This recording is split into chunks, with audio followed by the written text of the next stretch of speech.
friends, once again welcome back to another variety video of trip with the channel. Guys, അപ്പോൾ നമ്മൾ ഇന്ന് കൊടകരയിലാണ്. കൊടകരയിൽ രവിയേട്ടൻ്റെ വീട്ടിലാണ്. രവിയേട്ടനെ ഞാൻ പരിചയപ്പെടുത്തി തരാം. അതിന് മുമ്പ് ഞാൻ മറ്റൊരു സാധനം കാണിച്ചു തരാം. നമ്മുടെ തൃക്കാക്കര അപ്പൻ കണ്ടോ. നമ്മൾ ഓണത്തിനൊക്കെ ഇപ്പോൾ ഓണം വരാൻ പോയാണ്. ഓണം ഇപ്പോൾ വരാനായിട്ട് ഇനി ഒരു മാസത്തെ സമയമുള്ളൂ.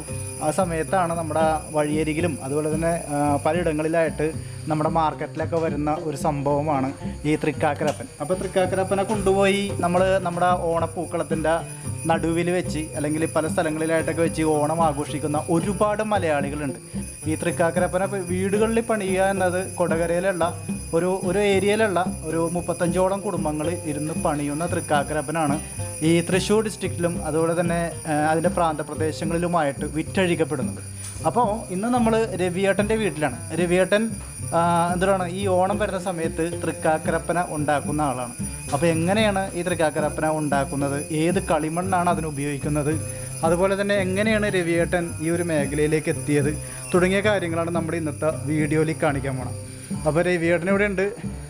ഇതാണ് നമ്മുടെ രവിയേട്ടൻ. അപ്പോൾ രവിയേട്ടനെ നമ്മളിന്ന് പരിചയപ്പെടാൻ പോയാണ്. രവിയേട്ടൻ എത്ര വർഷമായി ഇത് ചെയ്യാൻ തുടങ്ങിയിട്ട് രവിയേട്ട?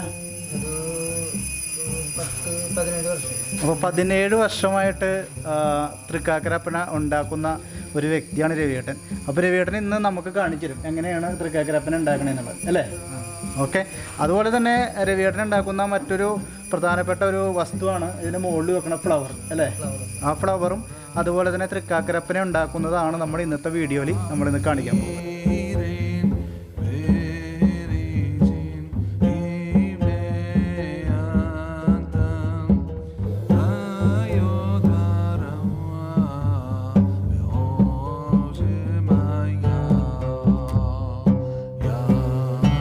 എൻ്റെ പേര് രവി. കൊടകരയിൽ താമസം. പാരമ്പര്യമായിട്ട് കളിമണ്ണിൻ്റെ മൺപാത്ര നിർമ്മാണമാണ്. അച്ഛനായിട്ടുമൊക്കെ ഈ കളിമണ്ണിൻ്റെ കളിമൺ പാത്ര നിർമ്മാണം തന്നെയായിരുന്നു. ഇപ്പം അതിൻ്റെ ഒരു കുറച്ച് കൊല്ലം മുന്നേ തൊട്ട് തൃക്കാക്കരപ്പൻ്റെ ഓരോരുത്തർ ഓർഡറിന് വരാറുണ്ട്. ഓർഡർ ചെയ്തിട്ട് മൊത്തമായിട്ടും പിന്നെ ഓരോ വീട്ടുകാർക്ക് ആവശ്യത്തിനുള്ളതും അങ്ങനെ ഇപ്പോൾ ഒരു വലിയൊരു കച്ചവടം പോലെ. ആദ്യം നമ്മൾ ചെടിച്ചട്ടിയും പാത്രങ്ങളൊക്കെ പണിയും, കളിമൺ പാത്രങ്ങളൊക്കെ. അപ്പം അതിൽ നിന്ന് എടുത്തിട്ടാണ്. ഇപ്പോൾ പിന്നെ കളിമണ്ണ് കിട്ടാനില്ലേ. അപ്പോൾ നമ്മളിപ്പോൾ മണ്ണ് വരുന്നത് പട്ടാമ്പി ഇപ്പോൾ ആ ഭാഗത്തു നിന്നാണ് വരുന്നത്. അത് ഒരു ലോഡിന് 17,000-18,000. അപ്പം നമുക്കൊരു ലോഡ് ചിലവർക്ക് സ്ഥലം ഉണ്ടാവില്ലേ മണ്ണ് തട്ടാനായിട്ട്, ടിപ്പറിലാണ് വരിക. അപ്പം നമ്മളിത് ഇപ്പോൾ 25 കട്ട 30 കട്ട 35 കട്ട ചിറ്റിശ്ശേരി നിന്നാണ് വാങ്ങുന്നത്. ഒരു കട്ട 6 ഷീറ്റാണ്. അപ്പം അതിന് 50 രൂപയോളം വരും. 50 വണ്ടി കാശും വേറെ വരും. അപ്പം അതുകൊണ്ട് വന്നിട്ടാണ് നമ്മളിപ്പോൾ ഈ ഓണത്തിൻ്റെ ഇടയ്ക്ക് പണിയാറ്.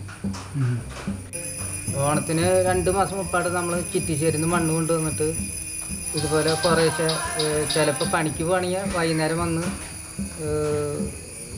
കുറേശ്ശെ പണിയും. പിന്നെ ഓണം അടുത്ത് കഴിഞ്ഞ് 1 മാസം മുമ്പാട് ഇതിനായി തന്നെ നിൽക്കും. ചിലർ ഓർഡർ തന്നിട്ട് പോകും, ചിലപ്പോൾ കൊടകര കൊണ്ട് നിൽക്കും, പിന്നെ ചിലർ വീട്ടിൽ വന്നിട്ട് വാങ്ങും. പിന്നെ അതിൻ്റെ അനുബന്ധിച്ച് പൂക്കൾ ഉണ്ടാക്കാറുണ്ട് ഇവിടെ. പൂക്കൾ നമ്മൾ ചെന്നൈയിൽ നിന്ന് പോയിട്ട് വാങ്ങാറ്. അപ്പം അത് വീട്ടിൽ തന്നെ എല്ലാവരും കൂടി ചേർന്ന് പണിത് ഒരു സെറ്റ് തൃക്കാക്കരപ്പനെന്ന് പറഞ്ഞാൽ ഒരു വലുതും 2 എണ്ണം ഒരുമിച്ചുള്ളത്, അപ്പുറത്ത് വയ്ക്കാനുള്ളത് ഈക്വലായിട്ടുള്ളതും, പിന്നെ സെൻറ്ററിലുള്ളത് വലുതും. അതുപോലെ പല അളവിൽ ഇത് പണിയാറുണ്ട്. വലുതുള്ളവർക്ക് അതിനനുസരിച്ച് ചെറുത്, പിന്നെ ചിലവർ ഒന്ന് കൊണ്ടുപോകും, ചിലവർ 5 എണ്ണം കൊണ്ടുപോകും. അപ്പോൾ ഇത് സംഭവം മറ്റേ പണിയുമ്പോൾ കുറച്ചധികം പണിയും.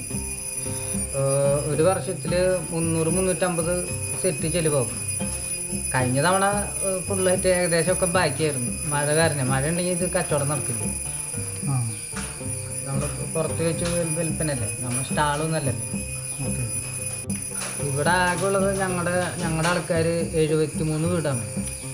അതിൽ ഏകദേശം ഒരു 30 വീട്ടുകാർ ഈ പണി നടത്തുന്നുണ്ട്. അല്ല, ഏറ്റവും കൂടുതൽ സെയിൽസ് ഉള്ളത് തൃശ്ശൂർ ഡിസ്ട്രിക്റ്റിലാണ്. ഓക്കെ. തൃശ്ശൂർ ഡിസ്ട്രിക്റ്റിൽ തന്നെ ഏകദേശം ഒരു 19,000 തൃക്കാരപ്പം ചെലവാകുണ്ടെന്ന് തോന്നുന്നുണ്ട്. ഇതിപ്പോൾ നമ്മൾ കൊടകര തൊട്ട് വടക്കാഞ്ചേരി വരെ ഉണ്ട്, പിന്നെ കുന്നംകുളം, എല്ലാ സ്ഥലത്തും ഞങ്ങളുടെ ആൾക്കാരുണ്ട്. ഞങ്ങളുടെ ആൾക്കാരാണ് ഇത് കൂടുതൽ പണി. ഈ തൃക്കാക്കരപ്പൻ്റെ ഇത് കഴിഞ്ഞാൽ പ്രധാനമായിട്ടും ചട്ടി അങ്ങനെയുള്ള സാധനങ്ങളുടെ ചട്ടി, മീൻ, മറ്റേ നമ്മുടെ കഷായക്കലം, മീൻചട്ടി, അങ്ങനത്തെ. ഓണത്തിന് 1 മാസം മുമ്പാണ് രവിയേട്ടനും കൂട്ടരും തൃക്കാക്കരയപ്പനെ ഉണ്ടാക്കാനായിട്ട് സീരിയസ് ആയിട്ട് തുടങ്ങുന്നത്. ചിട്ടിശ്ശേരിയിൽ നിന്ന് മണ്ണെടുത്ത് കൊണ്ടുവന്നാൽ പിന്നീട് അതിനെ തൃക്കാക്കരയപ്പൻ്റെ ഒരു രൂപത്തിലാക്കാനുള്ള പരിശ്രമമാണ്.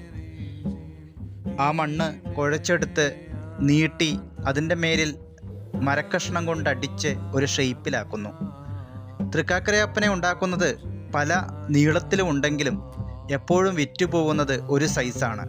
അത് ഒരു വടിക്കഷ്ണത്തിന്മേൽ ആ അളവെടുത്തതിന് ശേഷം ആവശ്യമില്ലാത്തത് മുറിച്ചു മാറ്റി പിന്നീട് അതിനെ മിനുസപ്പെടുത്തുന്നു.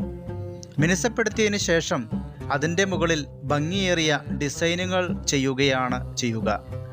ആ ഡിസൈനുകൾ ചെയ്തതിന് ശേഷം തൃക്കാക്കരയപ്പൻ്റെ ഓരോ സൈഡിലും മുകളിലുമായിട്ട് ചെറിയ തുളകളിടുന്നു. ഈ തുളകളിടുന്നത് പിന്നീട് പൂവുകൾ കുത്തിവയ്ക്കുന്നതിന് വേണ്ടിയാണ്.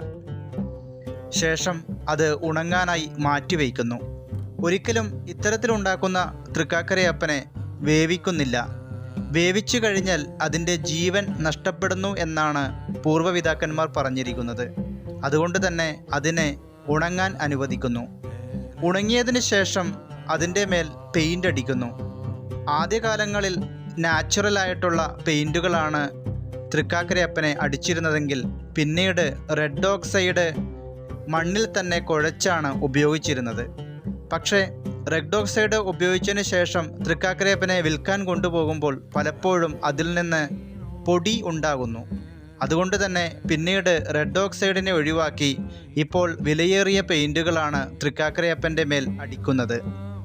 ഇത്തരത്തിൽ വിലയേറിയ പെയിൻറ്റുകൾ അടിക്കുന്നത് കൊണ്ട് തന്നെ തൃക്കാക്കരയപ്പനെ യാതൊരു കോട്ടവും സംഭവിക്കുന്നില്ല എന്ന് രവിയേട്ടൻ പറയുന്നു. ഓരോ വർഷവും പുതിയ പുതിയ തൃക്കാക്കരയപ്പനെയാണ് ഉപയോഗിക്കേണ്ടതെന്നും രവിയേട്ടൻ ഓർമ്മപ്പെടുത്തുന്നു. ഒരു പ്രാവശ്യം തൃക്കാക്കരയപ്പനെ വെച്ച് പൂജിച്ചു കഴിഞ്ഞാൽ പിന്നത്തെ കൊല്ലം ആ തൃക്കാക്കരയപ്പനെ വീണ്ടും ഉപയോഗിക്കരുത് എന്നതാണ് ചട്ടം. വീണ്ടും ഉപയോഗിക്കുന്നുണ്ടെങ്കിൽ ആ തൃക്കാക്കരയപ്പനെ വെള്ളം ഉപയോഗിച്ച് ഉടച്ച് കുഴച്ച് വീണ്ടും പുതിയ രൂപത്തിൽ പുതിയ തൃക്കാക്കരയപ്പനെ ഉണ്ടാക്കിയിട്ട് വേണം ഉപയോഗിക്കാനെന്ന് രവിയേട്ടൻ്റെ പൂർവ്വപിതാക്കന്മാർ പറഞ്ഞിരിക്കുന്നത് രവിയേട്ടൻ വീണ്ടും ഓർമ്മിച്ചെടുക്കുന്നു. പൂവ് ശരിക്കും ഇതാണ് ഈ തുണിയാണ്. തുണി എടുത്തിട്ട് വന്നിട്ട് ഉണ്ടാക്കിയാണ് ഇവിടെ അല്ലേ? നമ്മളത് മറ്റേ തോക്കത്തിനാ കിട്ടുക തുണി അല്ലേ? എന്നിട്ട് അത് കൊണ്ടുവന്നിട്ട് ഇവിടെ നമ്മള് വെട്ടുണ്ടാക്കണ്ട, അത് ഫ്ലവറായിട്ട് വരും. ഫ്ലവറായിട്ട് കോയമ്പത്തൂരല്ല, ചെന്നൈയിൽ അവിടെ നിന്ന് ഫ്ലവറായിട്ട് പിന്നെ തൃശ്ശൂരും കിട്ടും. അപ്പോൾ അത് ഇവിടെ കൊണ്ടുവന്നിട്ട് നിങ്ങൾ കിട്ടും അല്ലേ? ആദ്യകാലത്ത് ഈ കുറ്റുമണ്ണ്, അതായത് ഉറുമ്പ് കൂട്ടിയ മണ്ണ് കൊണ്ടാണ് എല്ലാവരും തൃക്കാക്കര അവർ സ്വന്തമായിട്ട് തന്നെ പണിതിട്ട് അവിടെ തന്നെ അവർ പൂജ ചെയ്തിട്ടാണ് ഓണം കൊള്ളാറ്. പിന്നെ കാലക്രമേണ അവർക്ക് സമയമില്ലാത്ത കാരണം എന്നറിയില്ല. അപ്പോൾ നമ്മൾ എൻ്റെ അച്ചാച്ചനോടൊക്കെ ഇങ്ങനെ വന്ന് ഇങ്ങനത്തെ ഒരു കളിമണ്ണ് കൊണ്ട് തൃക്കാക്കര ഉണ്ടാക്കാൻ പറ്റുമെന്നൊക്കെ ചോദിക്കും.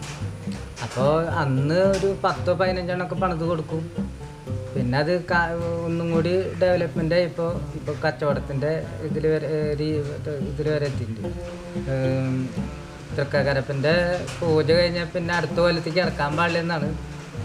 മിക്ക ആൾക്കാരും ഇപ്പോൾ ഇത് ബർത്തിലോ എവിടെയെങ്കിലുമൊക്കെ എടുത്ത് വെച്ചിട്ട് അടുത്ത കൊല്ലം ഇത് തന്നെ ചെയ്യും. പക്ഷെ നമ്മൾ പറയും നമ്മുടെ കച്ചവടത്തിന് വേണ്ടിയിട്ട് വീണ്ടും വീണ്ടും വാങ്ങാൻ വേണ്ടിയിട്ട് ഇത് പറയണതെന്നാണ് എല്ലാവരും വിചാരിക്കുന്നത്.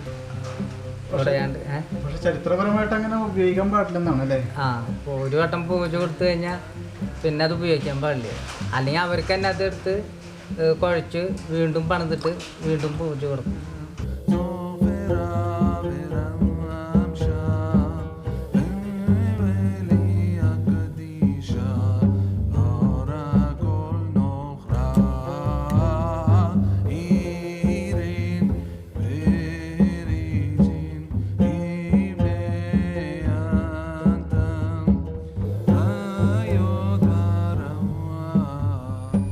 ഗൈസ്, അപ്പോൾ അതേ നമ്മളിന്ന് നമ്മുടെ വീഡിയോയിൽ കാണിച്ചത് നമ്മുടെ രവിയേട്ടനായിരുന്നു. രവിയേട്ടൻ ശരിക്കും നല്ല ഒരു തൃക്കാക്കരപ്പൻ ഉണ്ടാക്കുന്ന ഒരു വ്യക്തിയാണെന്ന് നമ്മുടെ ഇന്നത്തെ ഈ വീഡിയോയിൽ നമുക്ക് വ്യക്തമായിട്ട് മനസ്സിലായിട്ടുണ്ടാവും.